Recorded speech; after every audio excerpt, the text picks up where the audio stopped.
दरम्यान चिपळूणमधून ही दृश्य समोर त्या चिपळूणमध्ये गेल्या 2 दिवसांपासून मुसळधार पाऊस सुरू आणि अशामध्येच वाशिष्ठी नदीनं आपलं पात्र सोडलेलं आहे। त्यामुळे चिपळूण बाजारपेठेत आता पाणी पसरलंय। त्याचबरोबर भेंडी नाका, मच्छी मार्केट आणि नाईक कंपनीजवळ सुद्धा पाणी भरायला सुरुवात झालेली आहे। चिपळूणमध्ये रात्रीपासूनच मुसळधार पाऊस चालू आहे। मी आता आहे चिपळूण नगर परिषदेच्या समोर आणि तुम्ही पाहताय शिवनदीचं पाणी हे आता मार्केटमध्ये शिरायला सुरुवात झालेली आहे। खाली वाशिष्ठी नदीचं जे पाणी आहे ते नाईक कंपनी असेल, भेंडी नाका असेल किंवा मच्छी मार्केट असेल तिथे भरण्यास सुरुवात झालेली आहे। पावसाचा जोर असं कायम राहिला तर ही जी चिपळूण बाजारपेठ आहे ती पूर्ण वेढायला सुरू होत आहे, कारण शिवनदी आहे ही चिपळूण बाजारपेठेच्या मधून वाहते। त्यामुळे चिपळूण ही शिवनदी आहे ना, शिवनदीने इशारा पदरी ओलांडलेले आहे। त्यामुळे कुठेतरी धोक्याची घंटा आपल्याला पाहायला मिळत आहे। स्थानिक प्रशासन आहे ते अलर्ट मोडला आहे। 5 बोटी आणि 10 पथकं स्थानिक प्रशासनाने अलर्ट मोडला ठेवलेले आहेत। त्यामुळे लोकांना जर गरज बाहेर पडा असं स्थानिक प्रशासनाकडनं सांगण्यात आलेलं आहे। इथून रत्नागिरी संपूर्ण शाळांना सुट्टी दिलेली आहे। आपण चिपळूण, गुहागर, संगमेश्वर पाहिलं तर तिन्ही तालुक्यांमध्ये मुसळधार पाऊस झाला आहे। संगमेश्वरची जी मार्जन बाजारपेठ आहे ती पाण्याखाली गेलेली आहे। त्याचबरोबर गुहागरमध्ये एक ठिकाणी झाडाची पडझड आहे। त्यामुळे जो पावसाचा जो फटका आहे तो संपूर्ण जनजीवनावर आपल्याला बसताना दिसत आहे। कॅमेरामॅन प्रफुल्लसह मी राजू जाधव, न्यूज 18 लोकमत, चिपळूण, रत्नागिरी। दरम्यान चंद्रपूर शहर आणि जिल्ह्यात सुद्धा काल दुपारपासून पावसाची संततधार सुरू आहे। एकीकडे वर्धा नदीला पूर आला असतानाच जोरदार पावसामुळे चंद्रपूरकरांच्या चिंतेमध्ये चांगलीच भर पडलेली आहे। विशेष म्हणजे अमरावती आणि यवतमाळ जिल्ह्यात गेले 3 दिवस पडत असलेल्या मुसळधार पावसामुळे इसापूर धरणातून मोठ्या प्रमाणात पैनगंगा नदीमध्ये पाण्याचा विसर्ग सुरू आहे आणि धरणाचं पाणी पैनगंगा नदीमधून वर्धा नदीमध्ये आल्यामुळे वर्धा, इरई आणि झरपट नदीच्या पाणी पातळीमध्ये वाढ झालेली आहे। यामुळे शहरामध्ये पूरस्थिती निर्माण होण्याची दाट शक्यता आहे। त्यामुळे जिल्हा प्रशासन पूरस्थितीवरती लक्ष ठेवून आहे। काल दुपारपासून पावसाची संततधार सुरू आहे आणि चंद्रपूरच्या ज्या इरई नदी, झरपट नदी या दुथडी भरून वाहत आहेत। वर्धा नदी जो आहे त्या वर्धा नदीच्या पुढे पाणी जात नसल्यामुळे हा सगळा बॅक वॉटर जो आहे तो इरई आणि झरपटला येतोय आणि सतत पाऊस पडतोय। काल पासून जोरदार पाऊस यवतमाळ, अमरावती भागाला होत आहे। त्याचा फटका जो आहे तो चंद्रपूर शहराला पडतोय। पूर परिस्थिती निर्माण होण्याची शक्यता मोठ्या प्रमाणात वर्तवली जात आहेत।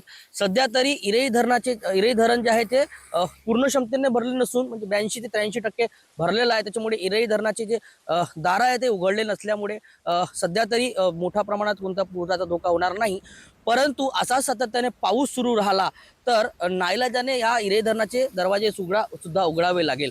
जो एकीकडे वर्धा नदी मोठ्या प्रमाणात पाणी सुरू आहे तर दुसरीकडे इरई नदीचंही पाणी वाढेल आणि शहरालगत असणारी ही इरई नदी शहरालगत जाते। त्यामुळे मोठ्या प्रमाणात ज्या आसपासचे जे गावं आहेत किंवा वॉर्ड आहेत त्याच्यामध्ये पाणी शिरण्याची फार शक्यता आहे। प्रशासन अलर्ट मोडवर आहे। प्रशासनाने सूचना देखील दिल्या आहे की नदीकाठच्या लोकांना की आपली सतर्कता बाळगावी म्हणून, आणि यासोबत प्रशासन सगळ्या प्रकारे अलर्ट मोडवर सध्या आहे।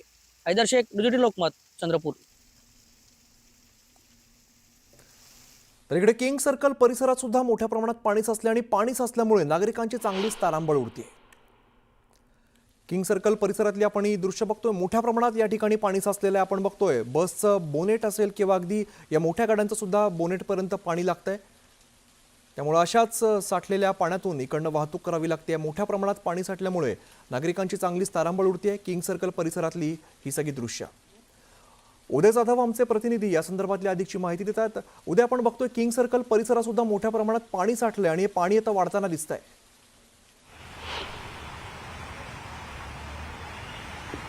आता मी दादर टीटी सर्कलला आहे। दादर टीटी सर्कलच्या बाहेर काय परिस्थिती मुसळधार पावसामुळे निर्माण झाली आपण थेट आपल्या प्रेक्षकांना दाखवूया। आपण इथे माझ्या मागे पाहू शकता दादर टीटी ते हिंदू कॉलनी हा जो संपूर्ण रस्ता आहे तो संपूर्ण रस्ता पाण्याखाली गेलेला आपल्याला पाहायला मिळतो। समोर आपण पाहतोय की मोठ्या बसेस ज्या आहेत पाण्यातून मार्ग काढत बाहेर येत आहेत। त्याचबरोबर त्यांच्या मागे आपल्याला इतरही गाड्या दिसत आणि इथे पाणी सर्वाधिक जमलं असल्याचं सांगितलं जात आहे। जवळपास आपण इथे पाहतोय की कमरवर पाणी जे आहे दूरपर्यंत साचलेलं आपल्याला पाहायला मिळतं। संपूर्ण रस्ता जो हिंदू कॉलनीचा रस्ता हा दादर टीटी पर्यंतचा रस्ता संपूर्ण पाण्याखाली गेलेला आपल्याला पाहायला मिळतोय आणि हा पाण्याखाली गेलेला रस्त्यामुळे इथली वाहतूक जी आहे ती पूर्णपणे मंदावलेली आहे। आपण दूरवर लक्ष टाकलं तर पाहतोय की मोठ्या बसेस ज्या आहेत त्याच फक्त या पाण्यामध्ये शिरण्याचं धाडस करतात आणि त्या पुढे येण्याचा मार्ग करतात। छोट्या गाड्या ज्या आहेत त्या या पाण्यामधून पुढे येऊ शकत नाही, कारण त्यांच्या इंजिनमध्ये पाणी जाऊ शकतं. आपण पाहतोय की रस्त्याच्या कडेकडेने काही टू व्हीलर्सवाले जे आहेत ते आपली बाईक जे आहे ते घेऊन जाताना आपल्याला पाहायला मिळतात. संपूर्ण दादर टीटी सर्कलच्या परिसरामध्ये पाणीच पाणी झाल्याचं आपल्याला पाहायला मिळतं. हा दादर टीटी चा परिसर आहे आणि संपूर्ण परिसरामध्ये आपल्याला पाणीच पाणी झालेलं सर्वत्र पाहायला मिळतं आहे. दुसऱ्या बाजूला आपण पाहतोय की अनेक लोक जे आहेत ते आता घराबाहेर पडलेले नाही आहेत, कारण मुंबई महापालिकेने हाय अलर्ट दिलेला आहे मुसळधार पावसाचा. त्यामुळे लोकांनी देखील सतर्कता जी आहे ती बाळगलेली आपल्याला पाहायला मिळते आहे. मात्र परिणाम जो आहे तो आपण पाहतोय समोर फुटपाथवरती देखील पाणी चढलेलं आहे. समोरच्या दुकानांच्या इथे देखील पाणी जे आहे ते गेलेलं आहे. आपण इथे दूरवर नजर टाकली तर सर्वत्र पाणीच पाणी दिसते. दादर टीटी सर्कल ते हिंदू कॉलनी हा संपूर्ण रस्ता जो आहे तो पाण्याखाली गेलेला आपल्याला पाहायला मिळतो आहे. स्थानिक आपण पाहतोय महापालिकेचे कर्मचारी असतील, मुंबई पोलीस असतील, ते नागरिकांना मदत करतायत, गाड्यांना मदत करतायत. कुठलीही गाडी इथे अडकू नये पाण्यामध्ये, त्याचबरोबर नागरिकांना देखील इथल्या खोल पाण्याचा कुठलाही त्रास होऊ नये किंवा ते अडकू नये इथे, त्यासाठी आपण पाहतोय दूरवरती एक काळ्या रंगाचे रेनकोट घातलेले महापालिकेचे कर्मचारी जे स्वतः मेन होलचे इथे उभे आहेत आणि मेन होलमधून पाण्याचा निचरा अधिक वेगाने कसा होईल यासाठी ते प्रयत्नशील असल्याचं आपल्याला पाहायला मिळतं आहे. अनेक जे गाड्या आहेत त्यांना एका बाजूने पुढे जाण्यासाठी पोलीस सांगतात आपल्याला समोर पाहतोय, आणि पाणी जे आहे ते मोठ्या प्रमाणात इथे साचल्यामुळे नागरिक देखील या रस्त्याने येणं जे आहे त्यांनी कमी केलेलं आपण समोरच्या बाजूला पाहतो आहे की पाणी मोठ्या प्रमाणात तुंबलेलं आहे. संपूर्ण दादर टीटी सर्कल ते हिंदू कॉलनी इथपर्यंत संपूर्ण आपल्याला पाणीच पाणी झालेलं आपल्याला मिळतंय.